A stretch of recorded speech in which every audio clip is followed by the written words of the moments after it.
This episode is sponsored by Dictate Never Accept, the #1 men's clothing and shoe boutique located in St. Louis in the heart of downtown St. Louis. 1311 Washington Avenue to be exact. They specialize in high-end streetwear brands like Carmen Digger Song, Chrome Hearts, Gallery Department, Fur Guys, and Fur God Essentials. They also have shoes as well. Black owned and been in business over 10 years. Go holler at our people at DNA. Earl Shooters Real Estate Investments will teach you how to build wealth through real estate. Learn step by step how to become a real estate investment empire through wholesaling and flipping residential and commercial properties. Be a boss, take over the block by becoming a real estate investor. Learn more at www.earlchildress.com. Hey, Ray, hand me that AR.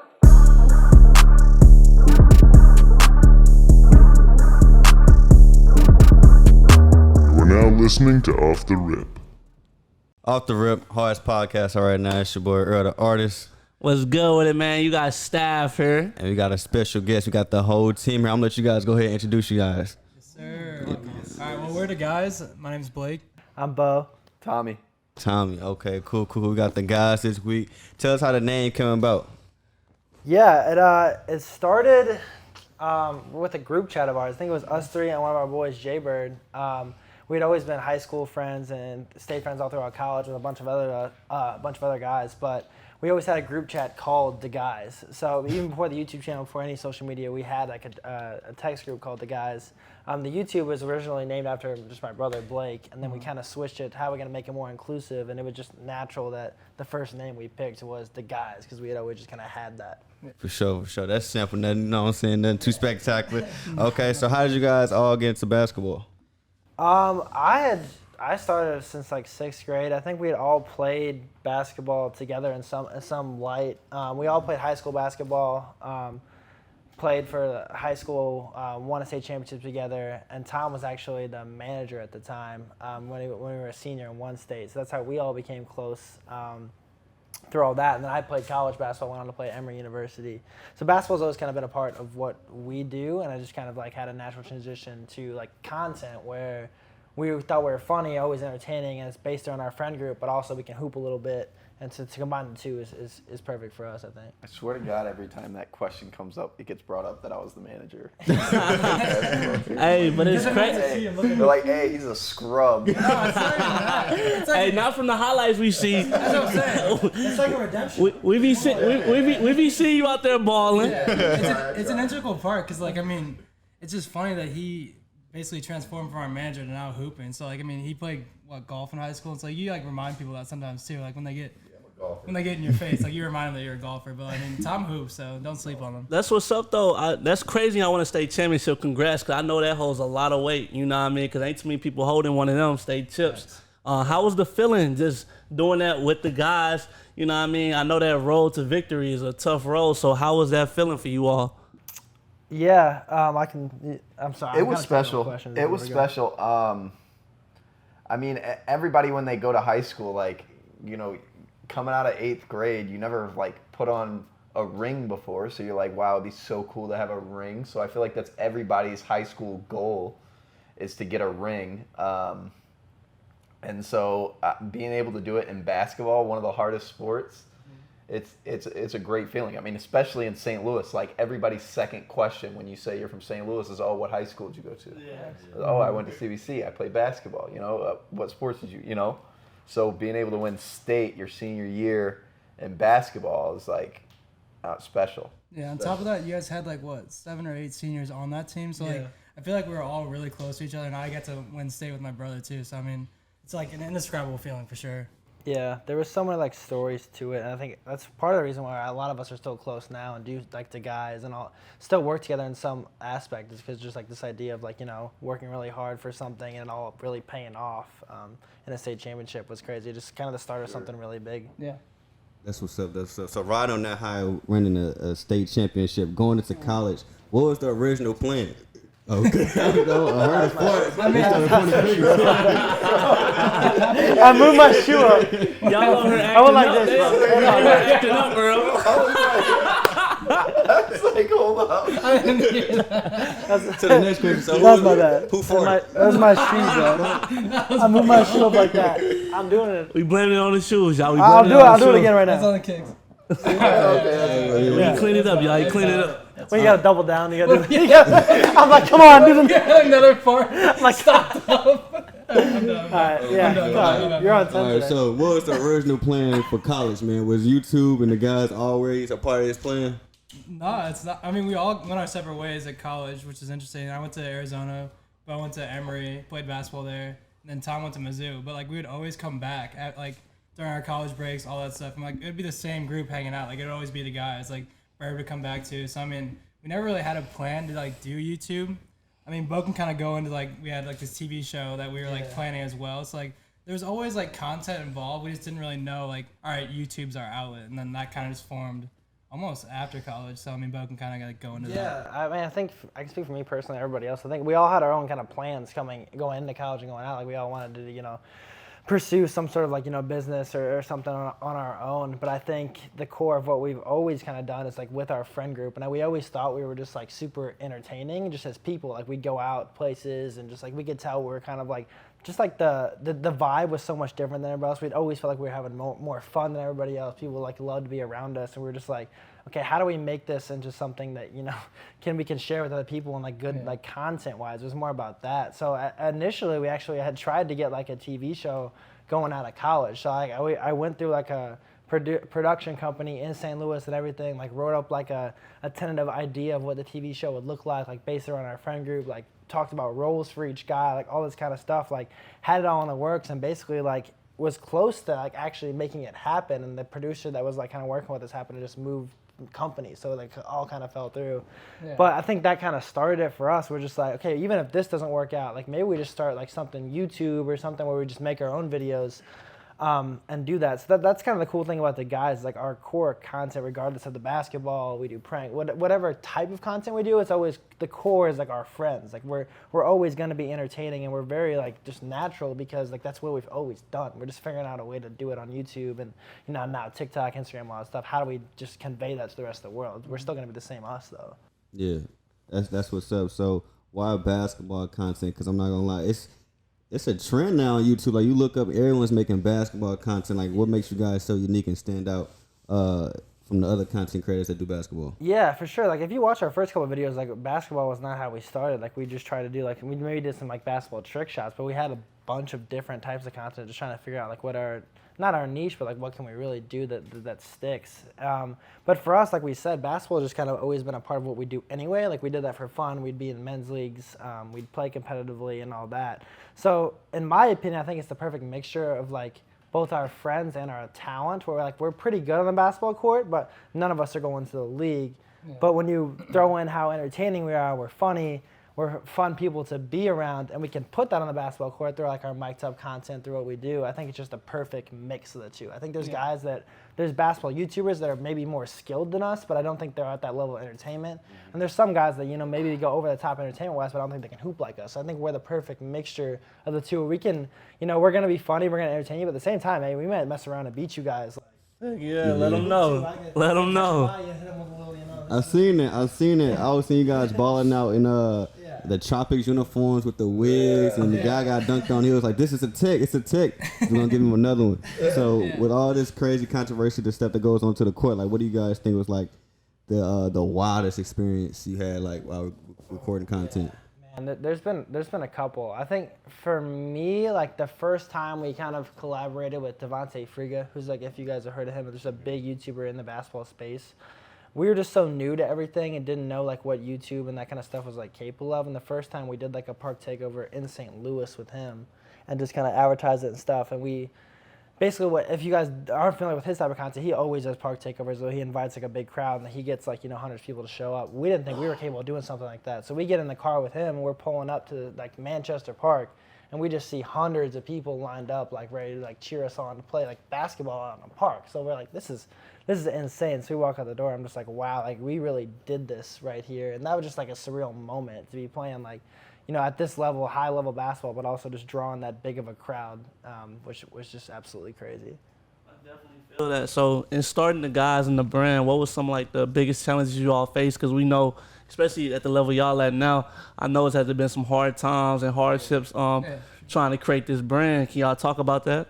Yeah, I mean, I think the biggest thing is like obviously balance. So I mean, we all have jobs, like we're all working. simultaneously while building a brand, building a channel and stuff. So I mean, just staying consistent and like keeping each other, like holding each other accountable, like while doing all the different stuff is like one of the hardest parts for sure. But I would definitely say like consistency, like uploading something every single week is like something that we focus on.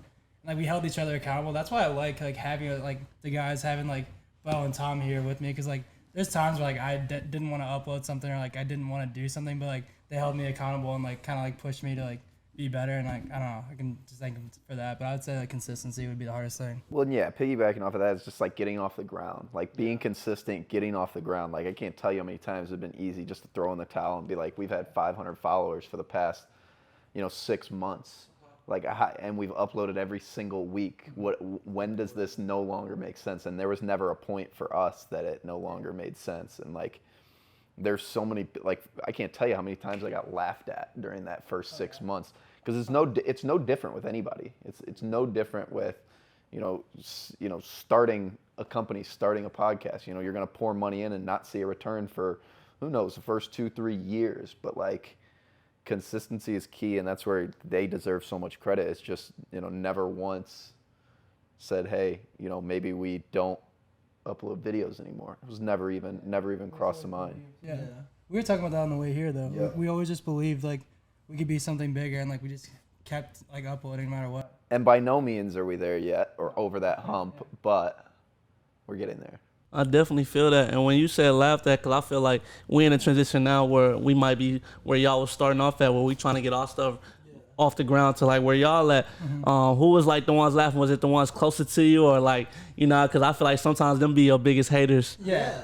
I mean, it's everybody, bro. It's like, I think realistically, like in St. Louis is not the, the best place to like do something very creative. Like it's just a different type of, like we love the city, but like, LA is a lot bigger for that. And like there's other places that, initially, St. Louis is a place where you're gonna be looked at a little differently if you're just trying to get into like YouTube and stuff. It's just a little bit slower with that. So I mean, we had close friends that maybe like just thought like, what are you really doing with this? Like, what are you trying to do? We had other people, hate on this stuff. But that's the thing. Like everyone's gonna have that, and like it's not nothing special to us. And you can never really take it like personally. I think that's something I learned quickly. It's like you see these like comments like, oh, this is cringe, or like this is not funny, this is not entertaining. And I've never really took it at this point as like a negative thing on me, where it's like, oh, like all that this video is cringe, therefore like I am cringe, I should just stop recording. Like I should be like, okay, well maybe I missed the mark with this video, but let me just tweak a little bit. Maybe I can try something else. And it's still engagement at the end of the day. At least they're engaging with that. I'd rather have someone comment something hate or like give me some feedback than just say nothing at all and don't even watch it, right? Well, yeah, like I've had like old fraternity brothers like unfollow me, tell me this, like, what are you doing? And it's just like you find out quickly who your real friends are. No, definitely. And my advice is to focus on the people that are supporting you rather than ones that like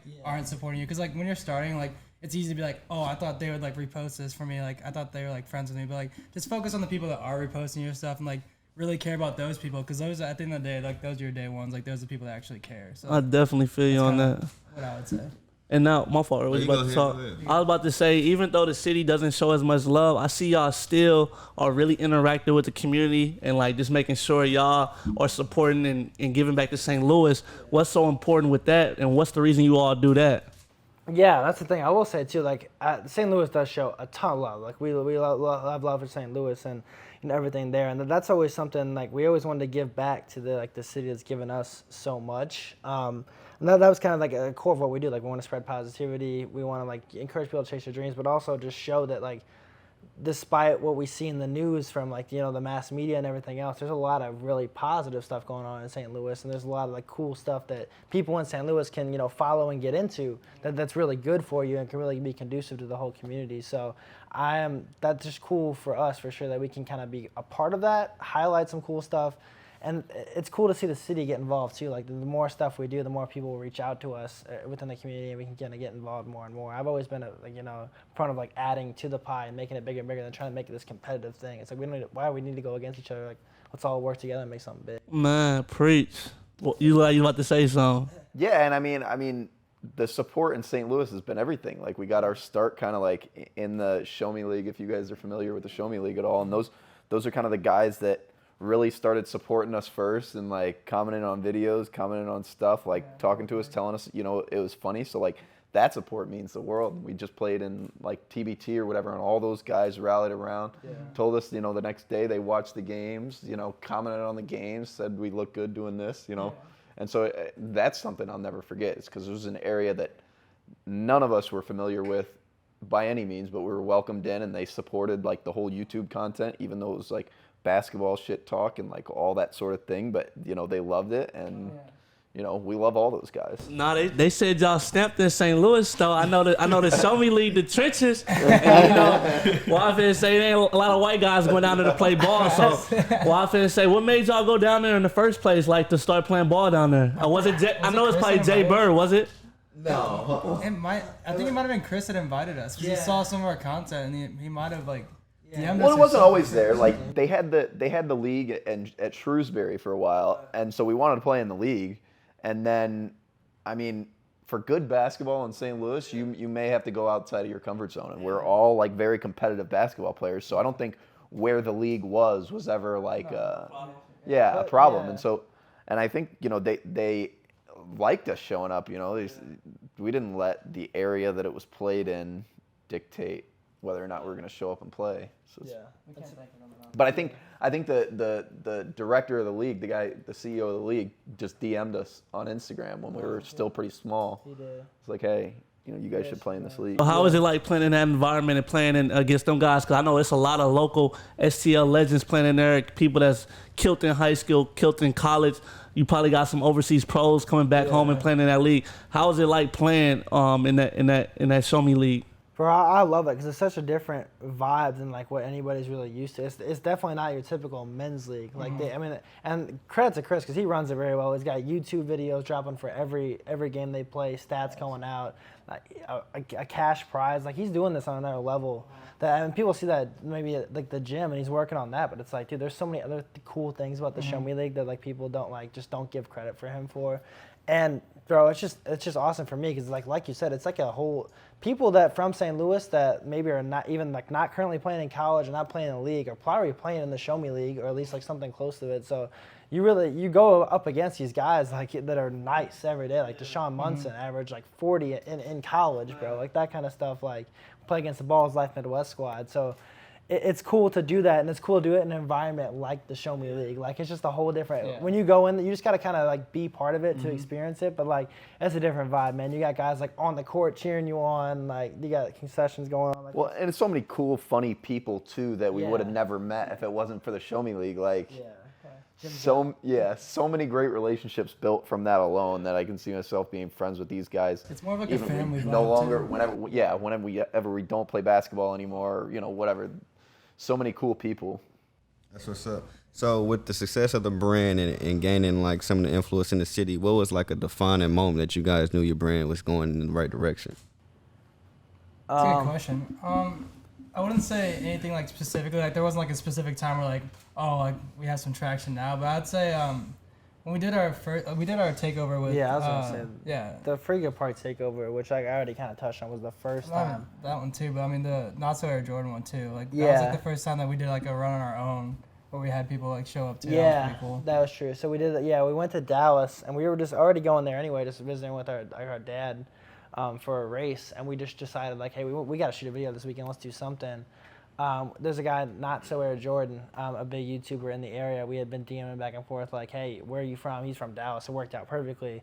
Let's try to get a run together. And we had never like tried to promote a basketball run on our own. Like we always had like a big YouTuber like Devontae or somebody else like kind of organize it by ourselves. And at the time, we're a pretty small channel, maybe like less than 8,000 subscribers, that kind of stuff. Not that big on Instagram. So it's like, okay, what can we really do to get guys going? So I'm like going back and forth like making stories, promotions, like DMing people, trying to get them to show up, and we actually get like a big crowd of like 20 guys, coming just to hoop, and I think that's cool. Like we even heard one guy drove like 4 or 5 hours just to play against us. I'm like, this is wild. Then of course that video ends up blowing up, but that was kind of before that even happened, before we even knew it was gonna get that many views, all that kind of stuff. Like we had that moment where guys were showing up to our run, like driving that far. In a different city, like not even our city. Yeah, and like we had a crowd there, like cheering us on, a crowd of kids and stuff. So like, wow, we can really do something with this, like on our own. We don't need other people to collaborate with, even though we love doing it. It's like we can really like, make an impact on our own too, and move people in a different way. So that was super cool for me. Yeah, man. So let's talk about the park takeover with Frigga, man. I was mad as because I was at work. I seen it was a big crowd. I seen everyone going crazy. Talk about the experience with that. Like, was you guys nervous? Did you guys feel like you was gonna live up to the expectations? Did you leave away with some personal highlights that you ever like take to the grave? I think the coolest part about that was like, I mean, obviously we were like the show, but we like got to like showcase the St. Louis talent because like people were commenting like, who is this guy? Who is this guy? Like I remember a kid from Vashon at the time. Now he plays in college. But like Nick, yeah, Nick Hearn, yeah, he did like a crazy dunk, like different stuff like that. Like other people were like able to get put on. Was that the double alley-oop I was Yeah, talking that was about? crazy. Yeah. But like it's just cool to see stuff like that because like St. Louis has so many talented people. They just need the right method to showcase it. And I feel like stuff like that. It was cool like that. Like we weren't even like necessarily like on the focal point. Yeah, like St. Louis got to be put on. Like they're like, all right, they have like talented people there. Like I don't know, like that was one of the coolest parts for me. But Yeah. you guys can touch on some stuff. I think Blake brings up a good point there, but yeah, to answer your question, like all the emotions were going. Like I was nervous, I was excited. Like when I saw the crowd, I was like just amazed, like hype. And you have to go out and actually play, and I'm just thinking this like, all right, let me just get like an easy layup, or like let me do the little things because I know like there's gonna be so much hype going on. But like, that's the cool thing about DaGuys. It's like I personally, even though like I'm in front of the camera a lot, I don't have to be like at my 100% and drop 30 every game for us to make a good video. Like I still got Tommy, I still got Blake, I still got Jaybird, and I still got like the whole city of St. Louis, for example. Like even if the other team does a crazy play, like that's part of what we are. That's part of our movement. Like we want everyone involved, including the guys we play against. Like we want them to put on the show too, because like we're still gonna put it on YouTube. If I get dunked on, I'm putting that on YouTube. Like, I don't, God forbid I it don't happens. care. It hasn't happened Yeah. yet. God forbid it happens. So it's like, It's gonna happen. but that's the best part about like having a group channel of like the guys versus like, oh, this is Bo Bomberito or Blake Bomberito. Like it's like it really is a movement where like everyone can get involved in it. Everyone can be a part of it, whether you're in there for a second or in there for part of our group for the rest of the time we do this. Yeah, that's what's up. So, how important is it to like you brought up Bomberito Automotive Group? How important is it to just start your own legacy as opposed to kind of like saying in the shadows?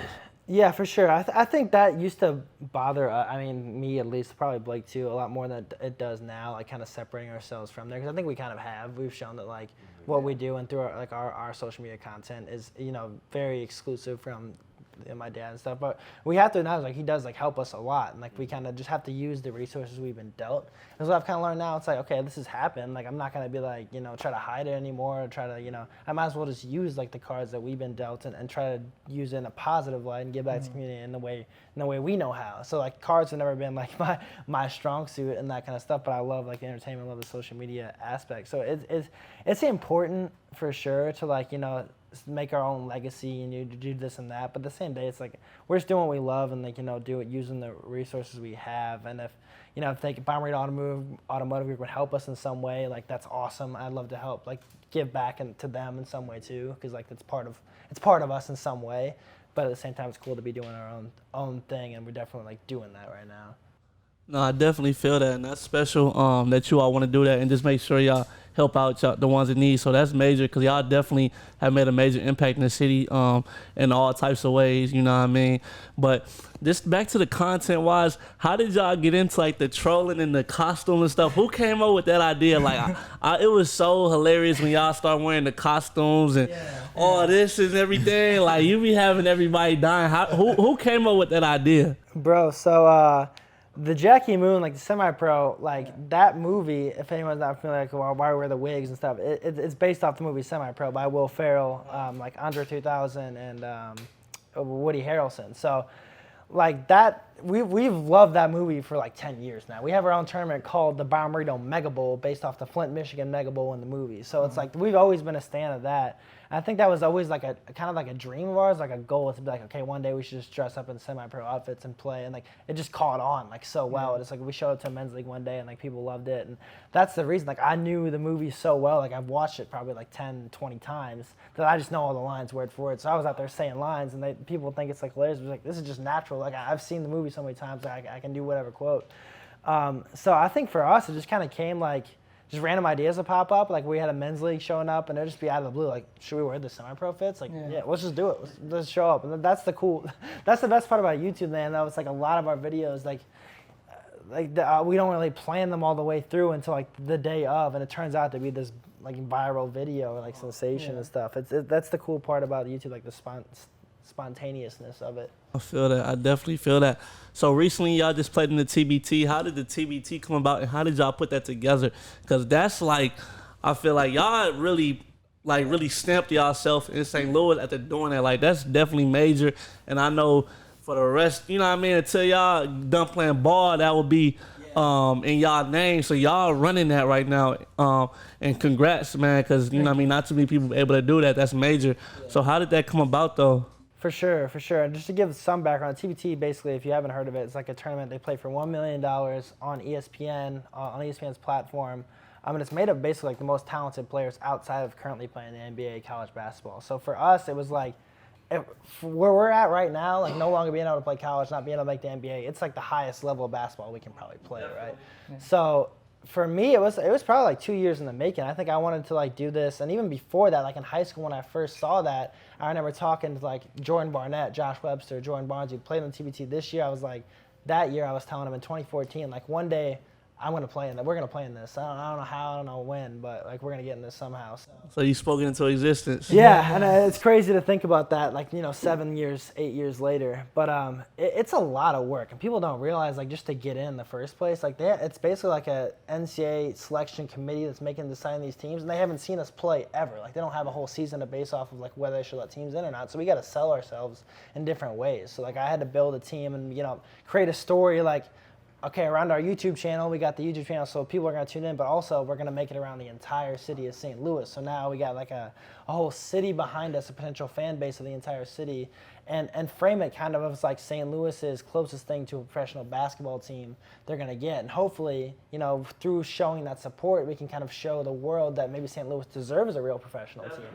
So that was kind of my thought of it, and like it's just kind of, even though it's just a start this year, it's something we can really build upon. So like next year, hopefully we can get in again, get even more talented players, get more coaches, get more people, businesses involved, and just keep making it a bigger and bigger thing. And who knows where it can go from there. But man, even getting in was such a long process, and people always want to talk about this guy should have been, this guy should have been. And it's like, okay, like the roster was important, but like there was so many 100 different things going on, bro. I didn't know what to think.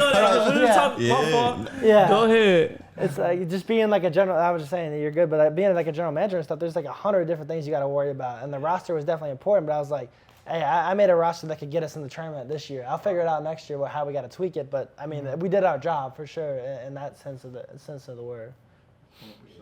That's like the $1 million question. How did the roster come about? Yeah, everybody want to know about that. And I feel bad because if you want to go, because I'm kind of talking. No, you're good. We had a basic roster the year before, and like we were just a little bit late in the process of getting into the tournament because we didn't really know like what all went into it. So like we had most of it set up, and like we had a group chat. I'm pretty sure. I'm almost positive from the year before. Yeah, the group chat stayed alive for the past year and a half. Yeah, so something that we kind of decided almost a year's worth in the making, but I mean.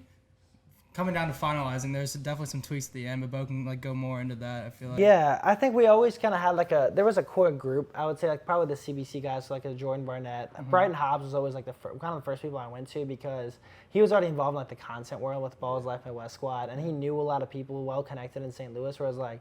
Which he wasn't even at that time, remember? Because this was right after the Frega Park run, but he's like he's a St. Louis legend in that sense, where it's like everyone knows him, at least gonna respect him in some sense. So we could really go to him for like, at least the idea was like, we go to him for some advice on like who we think we should get, who we shouldn't get. And then for the CBC guys, it was like, in my opinion, like we won a state championship together. So I knew they were gonna show up to practice. I knew they were gonna give out their all. And that's the thing people don't realize. Like you can pick 10 guys that can go out there and hoop, but one person's gonna have the ball. 5 people can play. There's gonna be 2 or 3 people that are sitting on the bench. Like they're only gonna play 6 minutes. So they gotta be team players. You can't just have 10 guys like, well, they can go out there and get a bucket, but if they don't have the ball in their hands, what are they gonna do? So it's a lot more than just like, finding 10 guys that you think are the most talented. It's gotta be like, our guy's gonna show up to practice. Our guy's gonna, if they don't get to play 20 minutes a game, are they still gonna be supportive? Are they gonna be leaders? So the TBT is a whole different level. It's a whole different beast than just, going to pick up. The 10 guys I'll pick up, go to like Manchester Park and hoop with are going to be a lot different than the 10 guys I'm going to pick for a TBT squad. But like obviously it's not perfect. Like we just kind of picked guys that Now, first of all, like, we went with our 10 most reliable guys. Like, our guys going to show up, and our guys going to be there for the TBT. And I think we did that. And I think in the future, we can always kind of make tweaks based on what we learned from this year. But I'm really happy with the team that showed up. And a lot of people said, like, the high-level guys, probably like the G Leagues, like the Xavier Sneed, Tyler Cook, Scott Suggs. Like, I reached out to all those guys. Like, they said they could not make it this year. So the guys that are really like in question, like, we definitely should have had him. Like, yeah, I agree. I wanted to get them, but we couldn't. The other guys that are in question are like guys that are probably like comparable to the guys we had on the roster. So it's like, if we're gonna have this or this guy, I'm probably going to go with like the guys that I know a little better. I know they're just going to show up to practice, that kind of stuff. But like people said, like Deshaun Munson, very good. Clearly showed that he's a bucket in the TBT. He can play there too. So maybe I made a mistake there. Probably should have had him on the team. Is he still? Is this team still going in the TBT? They lost first round, but they were in the AC. Yeah, like crazy amount of points, rebounds. Like yeah, 18, 16, and 10. Yeah, he went stupid like that. Yeah, he did. Yeah, that's OD.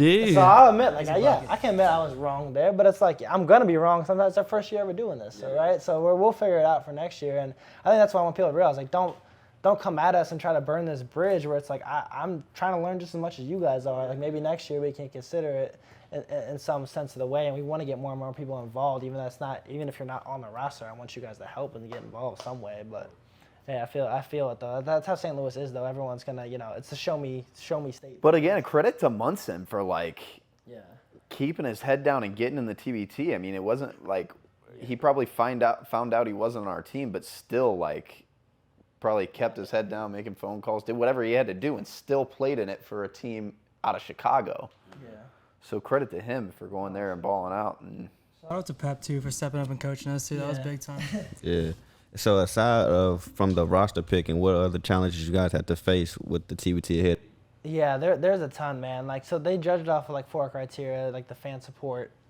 So I had to like frame a team in the first way and try to build a story for us that made sense. So we kind of, like I said, built around the YouTube channel, built around the city. And then there's so many logistics that go into that. Like, we got to figure out hotel rooms. We got to figure out how we're going to get everybody there in the first place. Schedule practices, and that was the cool part about everyone being from St. Louis. Like, everyone lived here. Like, if you're forming a TBT team from people all over the country, like, then you got to figure out how to fly guys in. Like, how are you gonna get guys in to even practice? So lucky for us, we had guys all like committed, but it's still hard, man. Like, everyone's playing overseas. Everyone's got their own stuff going on. Like, we're all grown men now, so it's hard to get 10, 12 guys together, including the coaches, for a practice, 3 weeks in advance, and kind of get them to buy into this idea that at the time we didn't even know we were going to make it or not, and all that. So it's a lot of things behind the scenes that go on. And even stuff that just like me personally or Blake or Tom had to deal with the channel on top of it. Like, we're still promoting, making our social media. We still have full-time jobs on top of it. So I'm going from, working 9 to 5, then going straight to practice, and then trying to make a YouTube video, like all that kind of stuff. So it's so much that was in the works. But, I mean, it really paid off. Like, it just kind of like seeing that, going to the Omaha and playing on that big stage just made it all so much worth it. It was so cool. Yeah, man. So a full play like that, how do you guys maintain balance? I was just telling Blake on the way here. I mean, you kind of seen or assume from this point forward, life's going to be 1,000 miles an hour, and it's how much can you fit in that hour that you have. Where's the you time, And like I said, what can you fit in that hour, 2 hours, 3 hours that you have?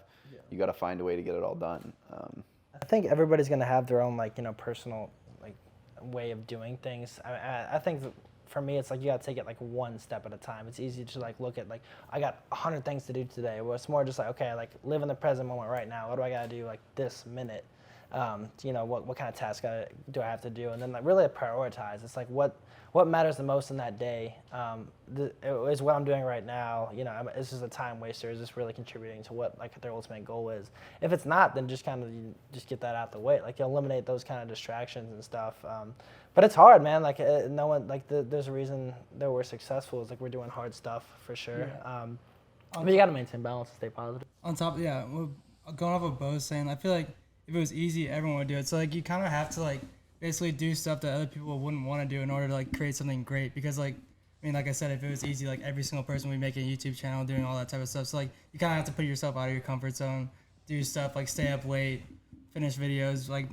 things that other people wouldn't do, you just kind of have to just end up doing. Like, but you have to like have a good group of people around you in order to like push yourself to do stuff like that. I feel like. And focus on the positive too. Like it's easy to look at the negative and be like, I'm doing all this work and I only got this many views versus like, oh, I got this many views. This person just, even if it's one person, just commented on like this little detail of the video that I just spent like 10 extra minutes on. Like that kind of stuff makes it worth it. So you just really got to focus on like the positive things, the really cool stuff you're doing. So take some time every day and just be like, yeah, I'm grateful for just doing this. Or like this thing was really cool that I did today, that kind of stuff. Like, you know, recognize that from yourself and be like, well, I really did this shit today. Like, That's always like important. Yeah, just watching from you guys, learning from you guys, I realized like building a team is important. We were just kind of talking off camera how you kind of handle social media and then your brother handles like video editing. How did the task get handed out? Like, how did you guys divvy up who was gonna do what? I think it came naturally. I mean, Blake was always liked the editing side of doing YouTube videos and was always very good at it. I think he just got better and better and like put that work in. I had like a sort of a background in like being camera facing. Like when I was younger, I wanted to be an actor.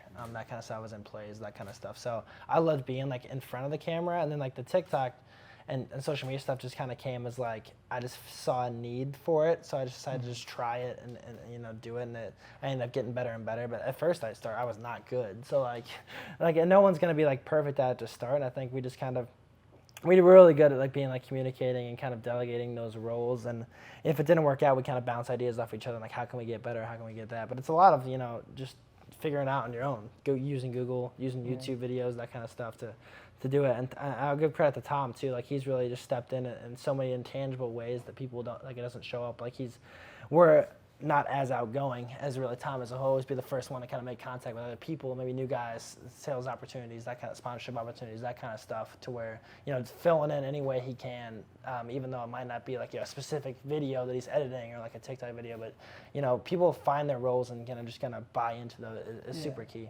My advice is just be open and honest with everyone, like in the group. Like we have brainstorm meetings. We try to go every Monday, and just like little meetings like that where it's just like spending 30 minutes out of your week, like just like sitting there talking to people like what you could do better, like what we did good, and like just being honest. Like Tom would like walk straight up to me and be like, all right, what am I doing well, and like how more can I help? Like I credit to Tom for that, because like he always asks me how he can help in like different ways, because like he knows he isn't like necessarily a video editor or like anything like that, but he knows that he can like do different intangibles, like Bo said, and like he's just honest with me. He just asked me, and so like just being open and honest with everyone around you in your group, like you guys will go far.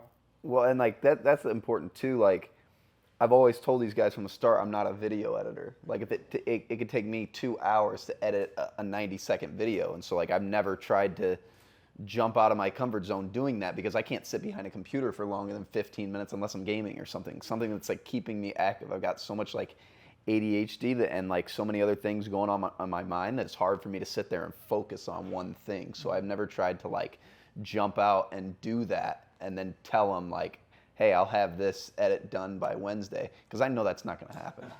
I know it's not going to happen. Hey, I feel you, Tom. I'm the same way. Yeah. Do all that edit, that was a bull. Sometimes you Yeah. gotta say, man, get out the way. Let me just say that. Like if it's something I can do, like listen to while I'm driving, like knock it out while I'm doing something else, great.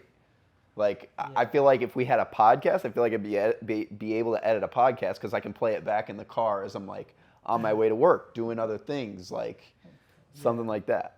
I definitely feel you. What you about to say? Yeah, I think that's the difference between like what we do and like just having excuses. Like some people can say like, okay, I'm not good at this, therefore I'm just gonna sit around like play video games, smoke weed, that kind of stuff all day, because I can't do this one editing thing. But like we're like Tom or like somebody else in our group would be like, okay, well I might not be able to edit, but I can maybe help on this side or do this side. So it's like for anybody trying to form like a team and stuff, like never focus on like, oh, I can't do this, so therefore I'm just gonna like shrink back in my role and not do shit. Like I'm gonna find a way to insert some value into the group. Like even though it's not gonna come naturally, but you'll see a need in somehow, some way. It's like, okay, how can I do what I do well and insert that into the group? Like, because there's gonna be a way somehow. Definitely feel you on that. That's major in building a team.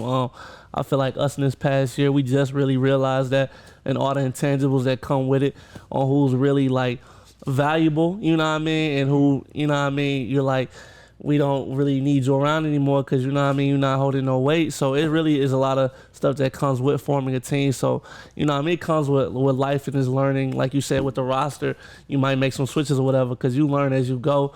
Nobody's perfect. So that's one of the major things in all of this. Yeah, for sure. The worst thing you can do is just like not try, or just be like, okay, like this guy's not gonna work out, so we're not gonna give him a chance, or like, you know, don't even start something before like it's even like before you even begin. Like, you just gotta get out there and really just try to do it. And like, I think that's one of the best things I learned. Just like, the quicker you can learn to like fail and then move on to the next thing, learn from it, it's like your success rate is gonna go up so much higher than just like not even trying something for fear of failure. Like that just doesn't make sense. You learn so much more from your failures than you do your successes. Definitely feel you. So, for like upcoming people that's trying to get into like content creating, do you all call what you all doing content creating, or how do you want to word it exactly? Yeah, I think content creating. It's content creating. So for the people like younger kids that's looking up to you guys and want to be like you, what's some advice you could give them and how to start their own brand and do what you guys do? Yeah. Just do it. Like just do it. We didn't have cameras when we started. Yeah. We didn't have mics. We didn't have anything. And we Just learn from just do it. You'll figure it out as you go. Like starting a company, starting a anything like that. Just literally learn by doing. Yeah, I'd agree. And then on top of that, like consistency, like we talked about that, like just set a time. It's like, okay, no matter what, whether it's one video a week or maybe one video a month, like whatever helps you get started, like stick to that routine and be like, no matter what's happening, something comes up, like I have this and this, I don't care. Like I'm dropping a video, whether I think it's bad or whether I think it's good. Like this video is going up on like this week, because that just kind of, you're gonna learn something from that process no matter what. And I think something I heard recently is like the idea, just like be yourself, like especially on YouTube, TikTok, like social media, like you have to be yourself, and people see that. People see through you really quickly if you're trying to be something different, and it's gonna hurt you too. Like if I'm out there trying to be Mr. Beast, if I'm out there trying to be like this other, like, you know, Logan Paul, that kind of stuff, I'm gonna fail at being Logan Paul. I'm gonna be great at being like Bo Amarito. Like I'm gonna figure that out and figure how to get better and better at that. But if I'm myself all the time and Tom's himself, Blake's himself, like we can only go up, and there's gonna be no decline, because we're never gonna get tired of being ourselves. If I'm gonna get tired of trying to be Mr. Beast every day, that's gonna be exhausting. Like that's how you're gonna burn out quickly, is trying to be something you're not. So like be committed to being yourself, be consistent, and you'll find your way somehow, some way if you keep putting the work in. Definitely. On top of that, it's just like having fun with it. I mean, I can tell you how many times like me, Bo, and Tom go out on the court. Like maybe we have 4 or 5 players, but like no matter what, we're out there on the court having fun. So like, just always remember to have fun with the process, and like you'll eventually fall in love with the process and have fun with it, and like it won't be considered work because you're having fun doing it. So it's one of my pieces of advice. For sure. That's good advice. I need a list from each of you guys. Who are your top 3 St. Louis Hoopers right now? There you go. Like, Perhaps gonna say Deshaun. If I don't put Deshaun Watson in this list, like Jason that's Tatum. good. Say again? Does Jason Yeah, Tatum? yeah. Oh Okay, yeah. so Then we'll Jason go Tatum. Jason, yeah. Number 1. Brad Beal. Brad Beal, number Yeah. I'm taking your list. 2. I would have forgot about Brad. Yeah, I should have. Brad Beal, number 2. We just talked to Ben. Where do we put him? Ooh. We have to put him up Ben there. McLemore up We there, just had, we maybe? had a phone call with him. Is there another St. Louis player? Yeah, there is. Eric Stafford. Stop playing. Don't be putting me on that. Don't be putting me on that. Are you guys gonna put your list too? Yeah, I do a list if you do a list. Well, I feel say, I don't know. My number one always been Brad. You feel me? Okay. Like I just feel like That's so, yeah, that's so. Brad. I don't know. Yeah. Brad always been a bucket to me. Then Yeah, Tatum, that's facts. and I don't know. He's the third. That's I'll put Ben, but what I finna say, like I don't know if y'all guys know, but like BJ Young the best. bro. He was. He the best high school player I ever seen in person. So you gotta like put like Cam Beachside up. Like I mean, Cam Beachside was a bucket too, but BJ was different. Yeah, he like was. too, I feel like BJ was that. Like Yeah, I I feel like BJ in my top 3. I ain't gonna lie. facts. So we're going like all time. Yeah, my Okay, all okay, time. okay. I got BJ 3rd. I feel like BJ can anybody in the world a bucket. Yeah, it's facts. I mean, there's some electric people in high school that were crazy, and so like, Yeah, then you gotta put Larry Hughes in there. And David Lee played in St. Louis too. So like, I mean, is it too early to start talking about Caleb Love? yeah, Caleb loves. Going crazy. Going crazy. He's definitely up next. I ain't gonna lie. yeah. Yeah, We start naming C CBC Love. guys. Yeah, I'm going Jason Tatum, Bradley Beal. I'm only putting Jason above Brad because Brad needs to get off the Wizards if he wants to have a chance to compete. But I think he's a bucket. He's legit. He's a good. Like I love watching Brad play. There's But a lot of great teams. and then I put Caleb Love because CBC guy and he's on the come up for sure. Definitely, I feel you gotta support your CBC. The Shout out brotherhood. CBC. The brotherhood. Oh yeah, Pat McCall. Pepper Gall, Pat definitely. McCall is a bucket. Yeah. Well, I finna say, so in these Pro-Am leagues and in the Show Me League, do y'all be winning or they be giving y'all buckets? Talk about that. We went. So we haven't had our full team yet, right? In the Pro-Am. Hey, they making excuses earlier talking about we ain't our full team. We're a very good Saturday team. We're not a Sunday team. We're a very good Saturday y'all go party too hard on Saturday night. All of our Saturday games. We won every Saturday game. Sunday night, y'all be recovering. Y'all be in recovery I mode. know. Saturday they win. Saturday night they go to the club. Sunday night they just kind of fall off. We can't win on Sunday. We can't figure it out. I don't know. I think our Saturday record, including the TBT, has been like 4-1 recently. Our Sunday record is probably like 0-10. I think we're 0-10. Yeah. We have lost so many Sunday games, and it's not even because of us though. Like we show up hungover. He said, They'll be in the bottles. They'll be in the bottle section with us. no, I ain't gonna fake. That's one thing about St. Louis.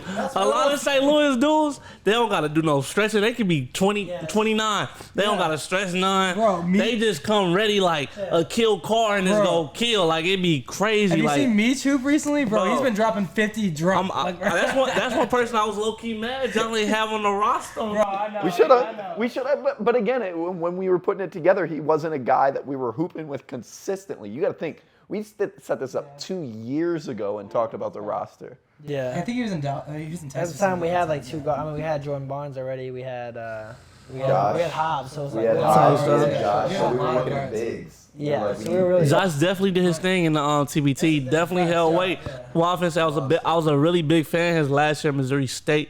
He went crazy. Well, I say really made a lot of noise. But yeah, Demetrius Floyd, he a bucket. He's a bucket. Like when he pulls up in the Pro-Am, he drops 40 for us consistently. Man, it's crazy because it be seeming like he be off the radar. Then you see him at a gym like. Cause I've been away from the city last 5 years, but freaking like when I was in high school, he's put to the Civic. Yep. I be like, where you been all these years? Like he be going ghost and pop up on the scene. It'd be crazy.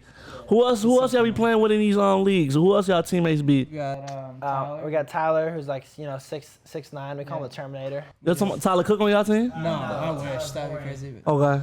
It looks like a volleyball player, but like just turned back. Like he just gets these crazy blocks and dunks. He has crazy. Sometimes you don't know what's going on, but then sometimes he has these crazy. And he's certified. He's one of the best 3-on-3 players in the country. Yeah, he is. He's one. Like that. And I seen you. Was it true using the dunk contest? I was in the dunk contest. Yeah. You got bounced like that? Yeah, he's got bounce back. You Yeah, like he's my got bounce height? back. You got bounced like that? This Sunday, you'll see it this Sunday. Yeah. Sunday? Watch me in the TV. Promo. You was going stupid? What place you come in? You get a place? Hey, watch on Sunday. I'll tell you what, he put I was on in the he TV put on a Put on a show. When he walked up there, bro, people were, oh. No. I'm a watch. No, yep. Dunk contest. So between y'all three, who the best from first to third? Who? Bro, all right, well, me and Tom can play the ones right now to figure out who's second, but Bo's definitely first, Okay. and then we'll probably figure out. So Bo the superstar of the guys. I wouldn't call him that. No, he's a superstar. Yeah, he is. Yeah. He's a bucket for sure. Well, I mean, I played in college though. So. Okay, I definitely feel that. So between the Saturday League and the Sunday League, what's more competitive, that Pro-Am or the Show Me League? The Pro-Am's got to be like right now, but the Show Me League's super competitive. I think the Pro-Am just really has like the highest level guys right now. I mean, it's the Pro-Am, it should be. And what do we need to like really bring? I feel like a better show to our Pro-Am, because I feel like our Pro-Am still hasn't hit where it needs to be. Like a lot of people talk crap about our Pro-Am here in St. Louis, like because I feel like in other cities, you know what I mean, like Seattle, Cali, down in the East Coast, you feel me? You don't got no space to move. Like, how do we get St. Louis like that, where it's like how y'all had the Frigga here? Yeah. We need that atmosphere. How do we bring that atmosphere here? Holding people accountable. Like, the rosters are there.